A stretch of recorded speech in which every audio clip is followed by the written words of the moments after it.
오늘 하나님의 말씀 디모데전서 2장 4절에서 7절까지 말씀입니다.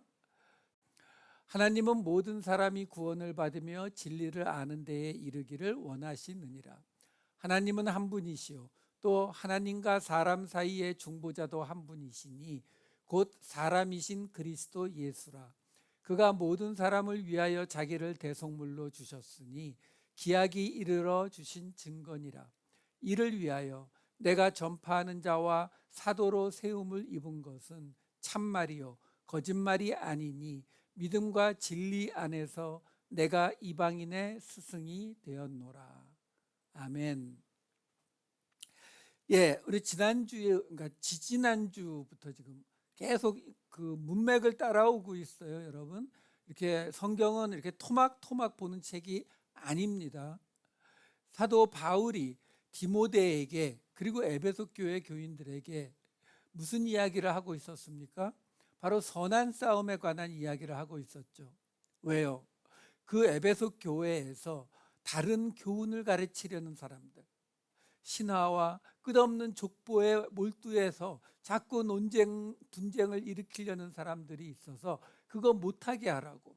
근데 못하게 하는데 그냥 금지하고 내쫓아 버리라는 것이 아니라 선한 싸움, 곧 어떤 방식으로 하라고요? 간구와 기도와 도구와 감사 중에서 도구와 감사로 나타내는 게 뭐라고 했습니까? 바로 그들을 위해서 우리가 중보기도, 제사장의 기도, 우리가 그들을 위해서 죽겠노라는 십자가의 기도를 감당하겠다라는 것이 선한 싸움이라 그랬죠. 그래서 사도 바울이 디모데에게 그들을, 지금 분쟁을 일으키고 있는 그 유대인 그리스도인들을 미워하고 정죄하고 쫓아내라는 것이 아니라 도리어 그들을 위해서 우리가 죽겠노라 하는 그 제사장적 기도를 하라고. 그게 뭐라고요?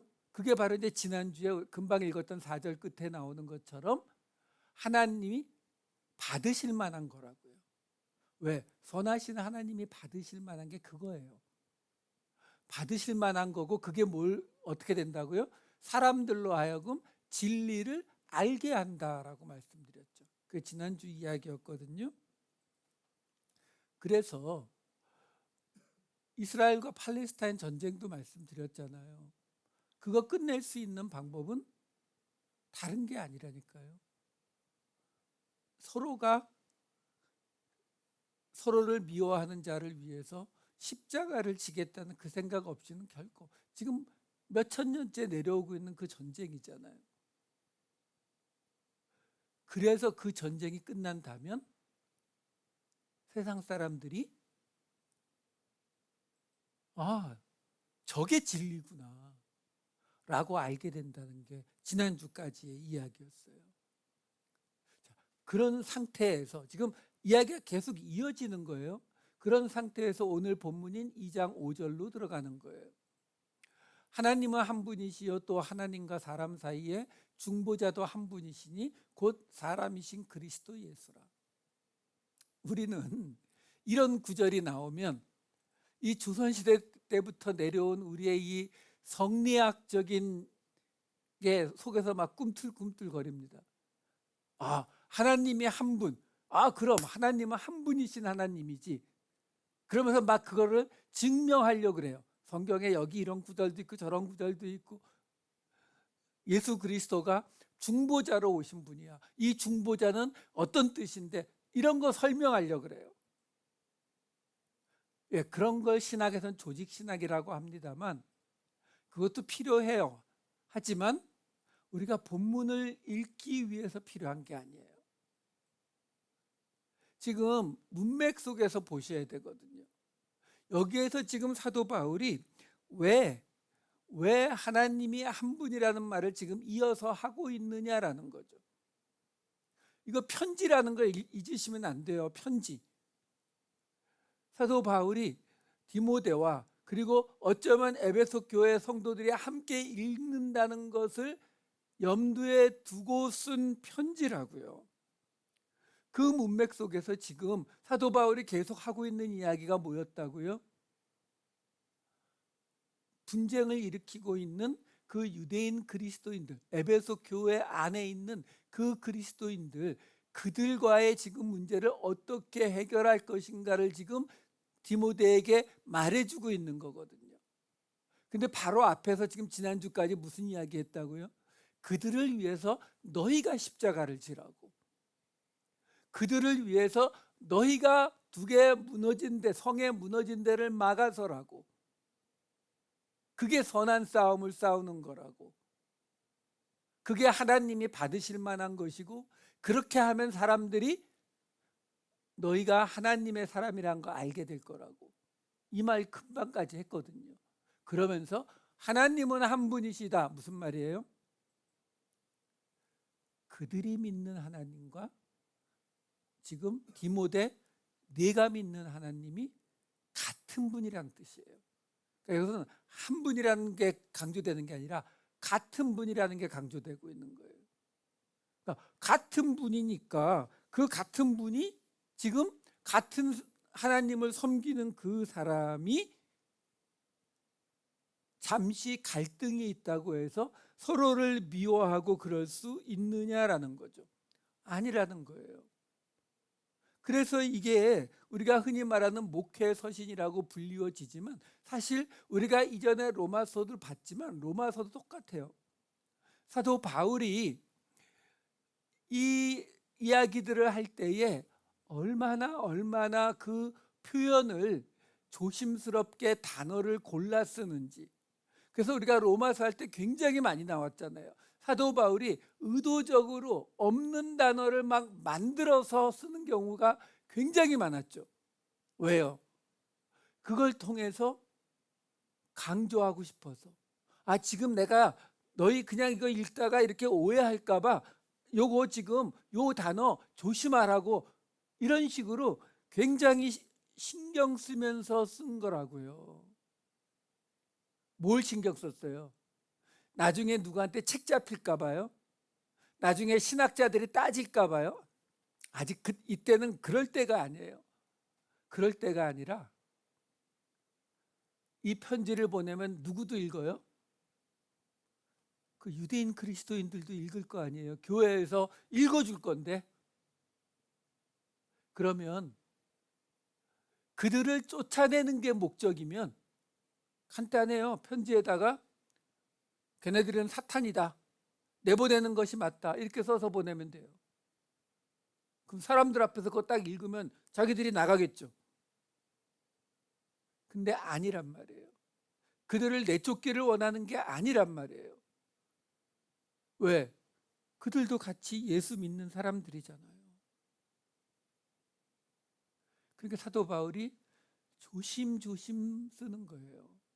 이 이야기를 같이 들어도 그 안에서 지금 갈등을 일으키는 생각이 좀 다른 사람들이 상처받지 않도록요. 여러분, 우리가 본래 우리 한국 사람이, 뭐 다른 나라 사람은 모르겠어요. 제가 아는 게 뭐 한국 사람 제일 잘 아니까, 우리 한국 사람이 좋아하는 거 있잖아요. 뭐 원조 따지는 거예요. 원조. 식당도 원조 따지잖아요. 원조. 그러다 보니까 우리는 하나님의 교회, 하나님의 말씀 이러면은 그야말로 순도 100%여야 된다고 생각해요. 근데 문제는 그 순도 100%를 누구 기준으로 잡아요? 우리 각자의 기준. 이게 문제죠. 기준이 다 달라요. 그러니까 어떤 사람은 다른 사람 보고 저 사람 기준 넘었어, 선 넘었어, 이렇게 되는 거예요. 근데 여러분, 하나님의 교회는 그렇게 기준이 좀 선을 넘은 사람들을 다 내쫓아서 순수한 공동체를 만들, 그거는 불가능한 겁니다, 여러분. 우리는 자꾸 그런 꿈을 꿔요. 아니요.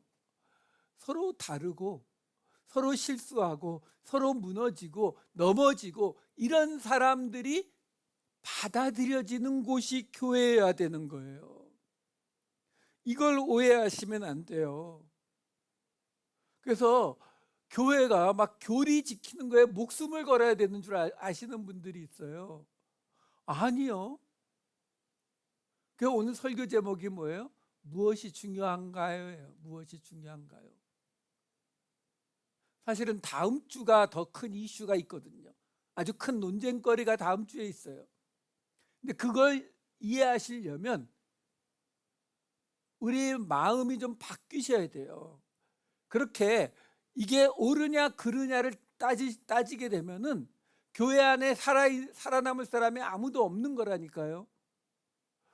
예수님이 말씀하시잖아요.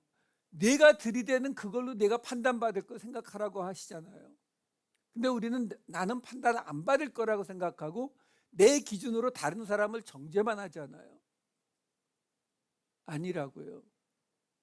그러니까 지금 사도 바울도 오늘 본문은 그렇게 어려운 본문이 아니에요. 그런데 다음 주 때문에 제가 오늘 본문을 좀 깊이 설명을 해드리는 거예요.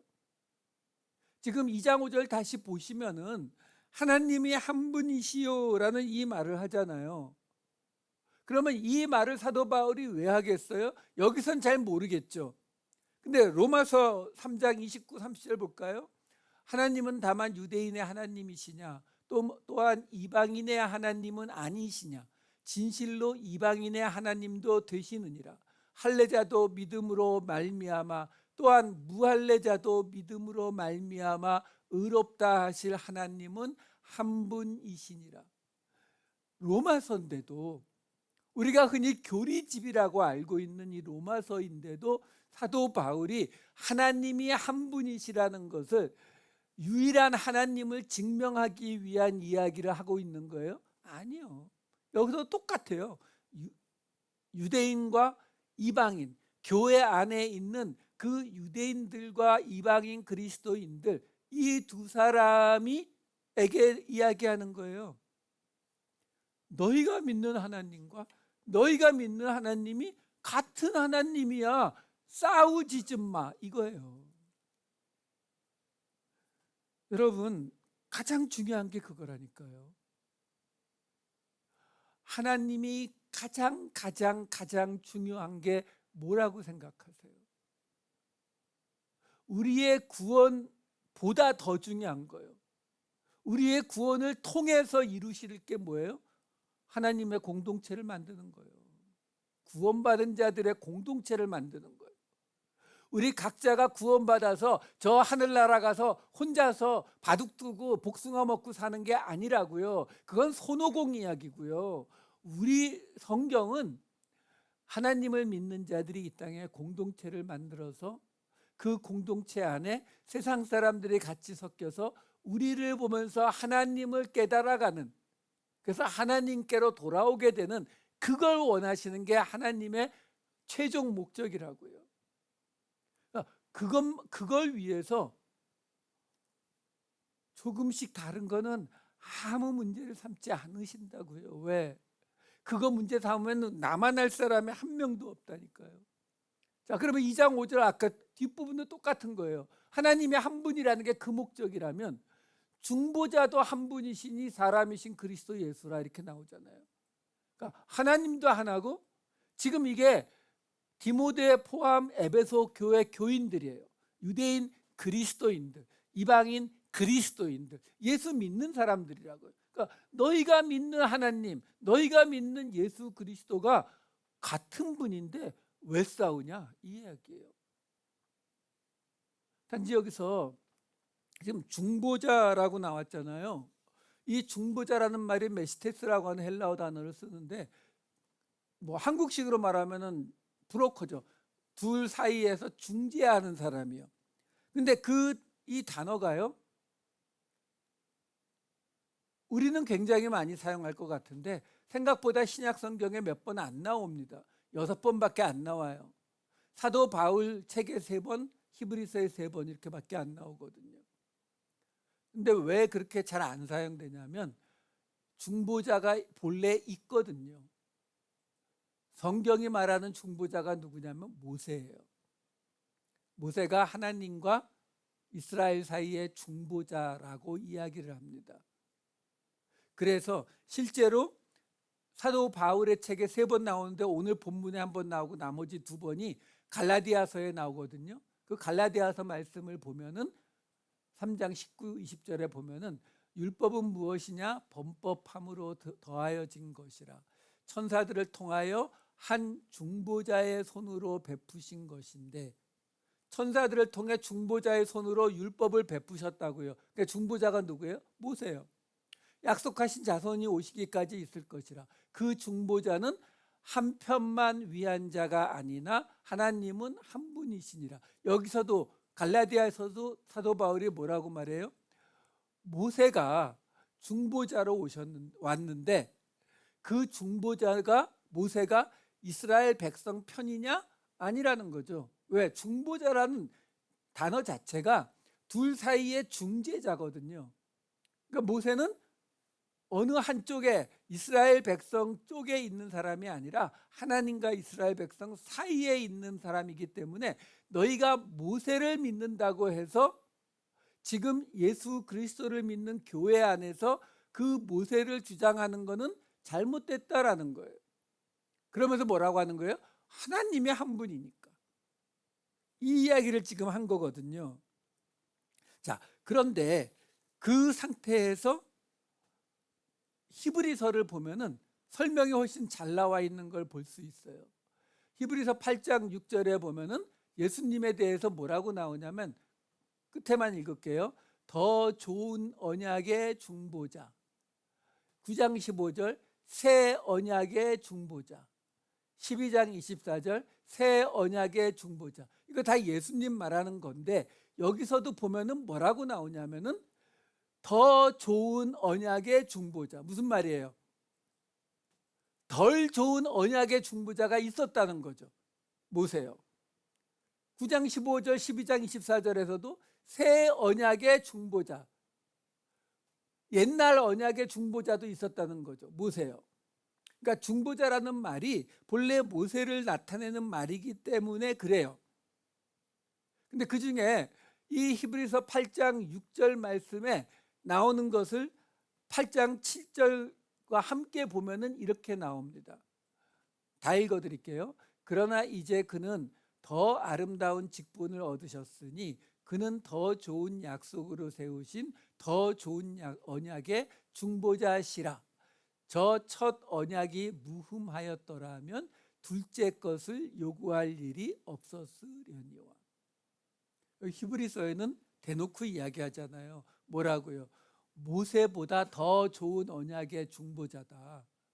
근데 그 이유는 첫 언약의 중보자인 모세 이게 흠이 좀 있어서 그래서 이 더 좋은 언약이 예수 그리스도가 더 좋은 언약의 중보자로 오신 것이다. 이렇게 설명하는 거거든요. 그러면서 이 뒤에는 예레미야서를 인용한 이야기가 아주 길게 새 언약에 관해서 예레미야서 31장을 인용한 이야기가 쭉 인용되는 걸 볼 수가 있습니다. 결국 무슨 얘기를 하고 있는 거냐면 지금 사도 바울이 오늘 본문에서 하나님이 한 분이시고 그리고 예수님도 한 분이신 중보자이시다라고 말하고 있는 것은 결국 모세가 행해졌던 중보자의 역할이 이제 이어져서 예수님이 새로운 중보자로 오신 것이다. 요걸 설명하려고 하는 거예요. 자, 이게 우리가 볼 때에는 조금 그래요. 왜? 우리는 알죠. 우리는 예수님과 모세를 비교할 때에 당연히 예수님이 저 위죠. 왜? 예수님은 하나님이시고 하나님의 아들이시고 그렇죠? 예, 맞아요. 그런데 지금 그 이야기를 사도 바울이 하지는 않죠. 왜요? 물론 사도 바울이요. 그걸 몰라서 그런 거 아니에요. 물론 삼위일체 뭐 이런 건 아직 안 나왔을 때예요. 하지만 사도 바울은 분명히 그걸 알고 있었죠.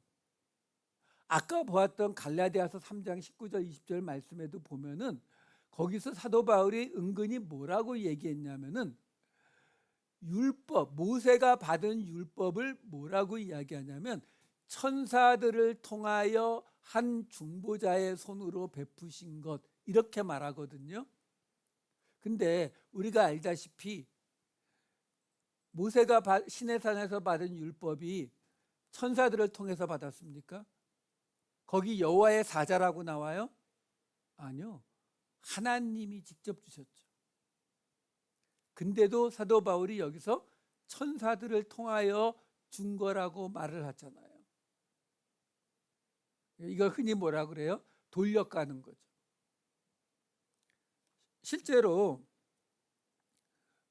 신약 성경에는 예수님이 천사보다 더 위에 있는 것을 나타내는 구절들이 많이 있습니다. 몇 개만 보여드릴까요? 히브리서 1장 5에서 6절, 2장 7절, 베드로전서 3장 22절 이렇게 보시면은 여기 보면은 천사 중 누구에게 내 아들이라고 했느냐, 누가 내 아들이 하나님의 아들, 내 아들이 될 거라고 하고 맏아들을 이끌어 세상에 다시 올 때 천사들이 그에게 경배할 것이다. 히브리서 2장 7절, 그를 예수님을 잠시 동안 천사보다 못하게 하시면, 무슨 말이에요? 천사보다 낫다는 이야기죠. 베드로전서 3장 22절, 하늘에 오르시니까 천사들과 권세들과 능력들이 그에게 복종하다. 이게 히브리서에만 나오는 게 아니라 사도 바울도 이렇게 말합니다. 고린도전서 6장 3절부터 보면은 우리 사도 바울은 아예 거기서 한 발 더 나가서 우리가 천사를 판단할 거라고 하고, 갈라디아서 1장 8절에는 하늘로부터 온 천사라도 저주받을 거라고 얘기하고, 그 다음에 데살로니가 후서 1장 7절에 보시면은 예수께서 자기의 능력의 천사들과 함께 하늘로부터 불꽃 가운데 나타나신다. 다 부하로 보는, 예수님의 부하 또는 우리의 부하처럼 이야기하잖아요. 그러니까 분명히 사도 바울이 이 부분에 대해서 확실하게 알고 있거든요. 근데 그럼에도 불구하고 지금 여기 이 디모데 전서에서는 그렇게 말 안 한단 말이에요. 말 안 하고 뭐라고 이야기한다고요? 예수 그리스도 한 분이시라고 말하면서 그 뒤에 뭐가 따라와요? 2장 5절 잠깐만 한번 보여주실래요? 맨 끝에 사람이신 그리스도 예수라라고 붙잖아요. 여기 사람이시란 말이 들어간다고요. 그러니까 여러분, 아까 말씀드린 것처럼 이 구절 가지고 하나님이 한 분이라고 하는 건 맞는데 예수님이 하나님이 아니라 사람이라는 뜻이다라고 해석해서 교리 싸움 하시면 안 되는 거예요. 여기서 사도 바울이 굳이 그리스도 예수를 말하면서 사람이신이라는 말을 집어넣은 이유가 뭐예요?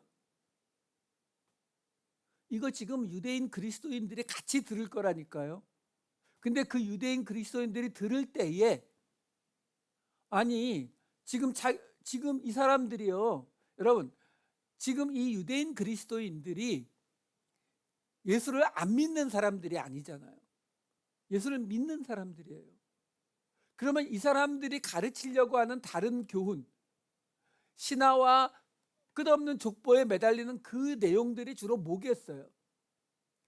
예수를 믿되 그래도 율법도 중요한 것들은 좀 지키는 게 낫지 않겠냐, 이거겠죠. 그렇죠? 물론 지금 우리의 기준으로 볼 때에는 은혜의 구원이라는 그 기준으로 볼 때에는 맞지 않는 게 맞아요. 근데 여러분, 아직 신약 성경이 없을 때예요.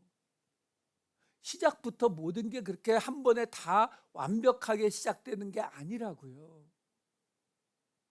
그 사도 바울이 말하는 거예요.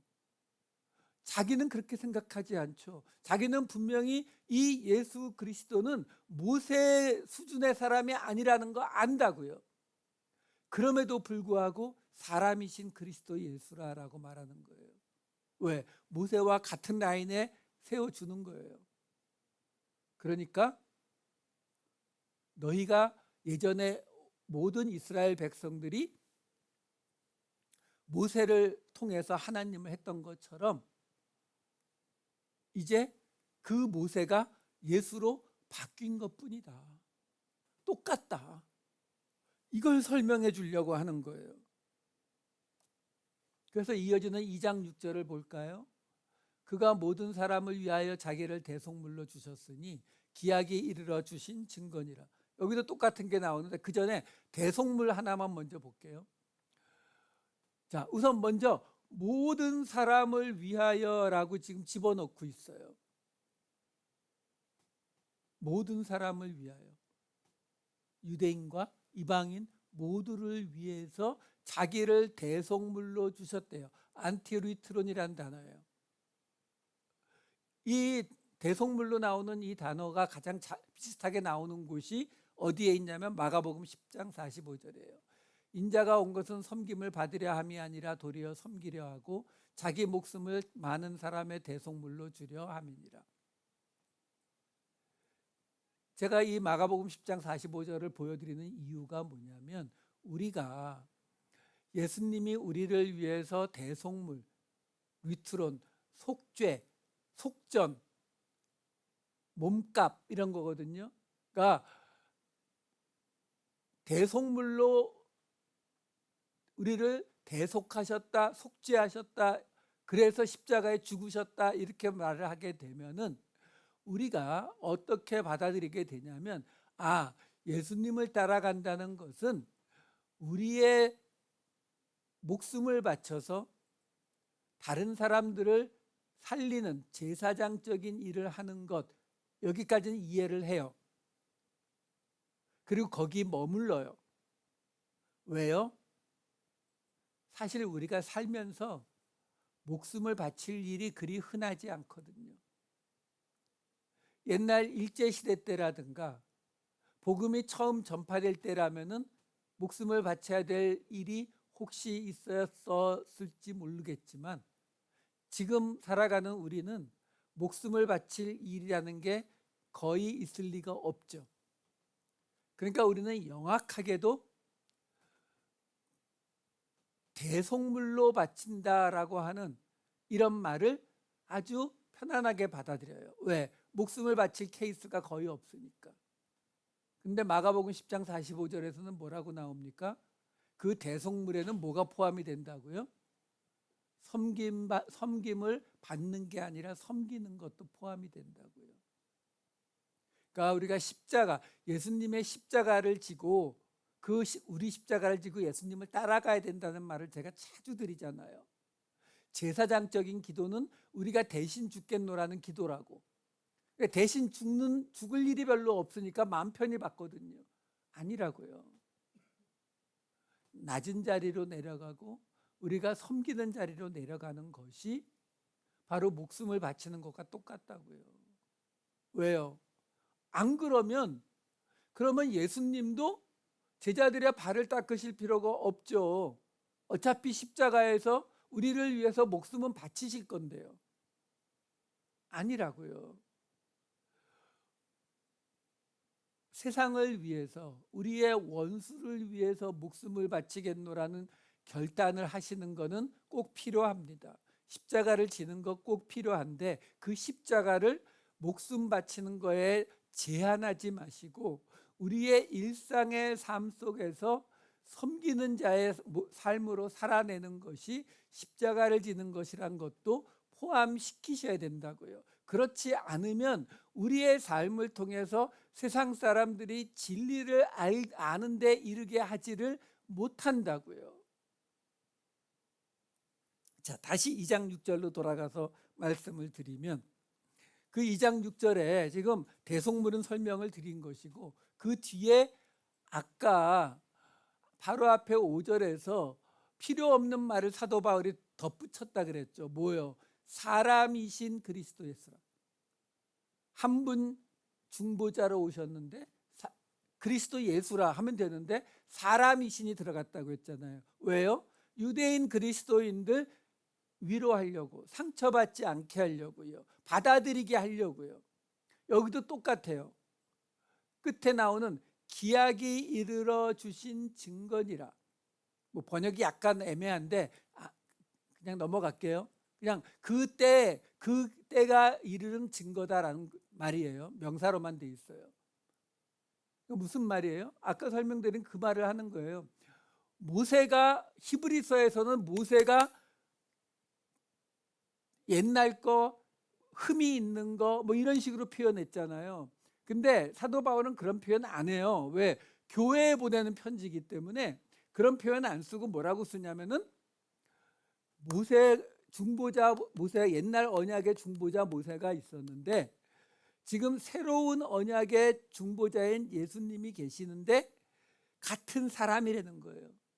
같은 사람인데 그러면은 모세 율법도 그냥 좀 지키면 안 되냐? 근데 지금 때가 바뀌어서 그래. 때가 기약이 이르러서 하나님의 그 때가 바뀌어서 모세의 때가 끝나고 이제 예수 그리스도의 때로 넘어갔기 때문에 이쪽으로 넘어온 거지 모세가 잘못됐거나 나쁘거나 해서 버린 게 아니다. 이걸 설명하는 거예요. 그러니까 사람이신이라는 말과 여기 기약이 이르러 주신 증거다라는 이런 말은 철저하게 없어도 상관이 없거든요. 빼고 읽어보세요. 아무 문제가 없어요. 단지 이 편지를 받는 그 유대인 그리스도인들을 염두에 두고 쓴 것이다라는 거예요. 여러분, 이 부분이 우리가 굉장히 약한 부분이에요. 왜? 우리가 하나님을 믿으니까 하나님의 말씀을 가진 자니까 그 하나님의 말씀에 조금이라도 어긋난다면 나는 그 어긋난 사람을 얼마든지 정죄할 수 있고 비난할 수 있고 심하게는 내쫓을 수 있고 더 심하게는 어떻게 한다고요? 저쪽 아랍 동네는 죽여버리잖아요. 근데 그거 알라의 뜻도 아니고요. 하나님의 뜻은 더더군다나 아니라는 거예요. 지금 사도 바울이 이런 말들을 집어넣어서 그 유대인 그리스도인들이 오해하지 않게 이야기하려고 하는 이 마음을 이해하셔야 다음 주 이야기를 받아들이실 수가 있어요. 자, 마지막 2장 7절만 보고 마칠게요. 이를 위하여 내가 전파하는 자와 사도로 세움을 입은 것은 참말이요 거짓말이 아니니 믿음과 진리 안에서 내가 이방인의 스승이 되었노라. 하나만 설명해 드릴게요. 뭐냐면 여기서 지금 사도 바울이 자기를 전파하는 자와 사도라고 설명을 해요. 전파하는 자 캐릭스라고 하는 헬라어고 사도는 어포스트라고 하는 헬라어예요. 전파하는 자 공포하다 선포하다라는 뜻이에요. 사도는 부르다의 뜻이니까 부름받은 자라는 뜻이죠. 자, 사도 바울이 자기를 사도로 설명하는 건 많아요. 근데 여기서는 지금 전파하는 자라는 말을 덧붙이고 있거든요. 이 캐릭스라고 하는 말은 선포하다 전파하다의 뜻인데 어떤 케이스를 말하고 있는 거냐면 예를 들어서 옛날에는 마이크가 없잖아요. 마이크가 없으니까 새로운 법령이 선포됐다 그러면은 어떻게 해요? 사람들 쫙 모인 앞에 나가서 왕이 귀족이 그분들은 뒤에 가만히 계시고 목소리 큰 사람이 앞에 나가서 새로 선포되는 그 법령을 쫙 선포하는 거예요. 그러니까 그 사람에게 요구되는 게 뭐예요? 목소리 클 것, 그 다음에 한자도 틀림없이 똑같이 말할 것. 한 번만 해요? 아니요, 여러 번 말해줘야죠. 한 번에 사람들 못 알아들으니까. 그래서 이 캐릭스라고 하는 단어가 주로 그 당시 문헌에 보면은 어디에 주로 사용이 되냐면 그렇게 정부에서 뭐 발표하는 사람 또는 법정에서 발표하는 사람, 종교 단체 이런 데서 뭐 선포하는 사람 이런 것 뜻해요. 그러니까 지금 사도 바울이 왜 여기서 자기가 전파하는 자와 사도라고 말을 하고 있는 거냐면 지금 자기가 하고 있는 이 말이 자기가 받은 말 그대로 전하고 있는 거라는 거예요. 왜 이런 말을 하겠어요? 디모데조차도 혹시라도 못 받아들일까 봐. 에베소 교회 교인들이 지금 사도 바울이 말하는 이 이야기를 못 받아들일까 봐. 이렇게 전파 캐릭스와 어포슬이 같이 나오는 곳이 디모데 후서에 나오거든요. 디모데후서 1장 8절에 보면은 지금 이렇게 나와요. 그러므로 너는 내가 우리 주를 증언함과 또는 주를 위하여 갇힌 자 된 나를 부끄러워하지 말고 오직 하나님의 능력을 따라 복음과 함께 고난을 받으라. 지금 디모데후서가 사도 바울의 마지막 편지거든요. 감옥에서 죽기 전에 쓴 말이에요. 그리고 나서 11절로 넘어가면 이렇게 나와요. 내가 이 복음을 위하여, 여기 나오잖아요, 선포자와, 아까 전파자 같은 단어예요. 캐릭스, 사도와 교사로 세우심을 입었노라. 이로 말미암아 내가 또 이 고난을 받되 부끄러워하지 아니함을. 자, 사도 바울이 지금 두 가지예요. 오늘 본문에서는 무슨 이야기냐면 유대인의 하나님, 유대인의 예수 그리스도가 이방인의 하나님, 이방인의 예수 그리스도와 같은 분이라는 거. 같은 하나님, 같은 중보자를 섬기고 있는 사람들이니까 우리는 하나라는 이야기. 근데 지금 싸우고 있거든요. 여러분 그거 아시죠? 특히 교회 내에서 싸우면 아예 안 믿는 사람보다 더 멀어지는 거 아시죠? 지금 디모데 후서에서는 사도 바울이 디모데에게 뭐라 그래요? 자기 지금 이제 감옥에서 죽기 직전이에요. 복음과 함께 고난을 받는, 감옥에 갇혀서 죽게 된 이 이상한 상황. 아니, 하나님을 잘 믿으면 복을 받아야 되는데 복이 아니라 죽게 된 이런 상황. 근데 이걸 부끄러워하지 않는다고 하잖아요. 이 두 가지 케이스에서만 딱 사도 바울이 뭐를 써요? 내가 선포자와 사도라고. 무슨 말이에요? 나는 부름 받았고 그리고 나에게 주신 말씀을 있는 그대로, 사도나 교사는 내가 받은 말씀을 사람들이 이해하기 쉽게 더 좋은 단어로 바꿔 말할 수 있는데, 선포자는 그게 아니에요. 그냥 목소리 크고 똑같이 말하는 사람이라고요. 그러니까 나는 지금 너희들이 이해하기 조금 어렵겠지만 너희가 믿는 하나님과 유대인들이 믿는 하나님이 똑같은 하나님이고, 그리고 복음과 함께 고난을 받는 게 이상한 일이 아니다라는 이 말은 내가 지금 조금도 덧붙이지 않은 하나님으로부터 받은 말 그대로의 말씀이다라는 걸 강조하기 위해서 붙여놓은 말이에요. 그만큼 받아들이기 어려울 것이다 라고 말하고 있는 것입니다. 여러분, 이 이야기는 다음 주에 결론이 나겠지만 오늘은 그렇게만 말씀드릴게요. 그냥 지금 이 편지를 쓰면서 자기가 3년이나 공을 들인 에베소 교회에 말썽을 일으키고 있는 그 유대인 그리스도인들의 마음까지 끌어안고 이 편지를 쓰고 있는 그 사도 바울의 마음, 그 마음을 헤아리실 수 있는 저와 여러분 되시기를 우리 주님의 이름으로 축원합니다. 기도하시겠습니다. 사랑이 많으신 아버지 하나님, 복음만을 위해 자기의 모든 삶을 바쳤던 사도 바울이 다른 복음을 전하면 천사라도 저주를 받을 것이라고까지 말하던 사도 바울이 성도들을 향하여는 그들이 다른 교훈을 가르치고 있음에도 불구하고 그들의 마음을 상하지 않게 하려고 애쓰는 모습을 이 편지의 행간에서 봅니다.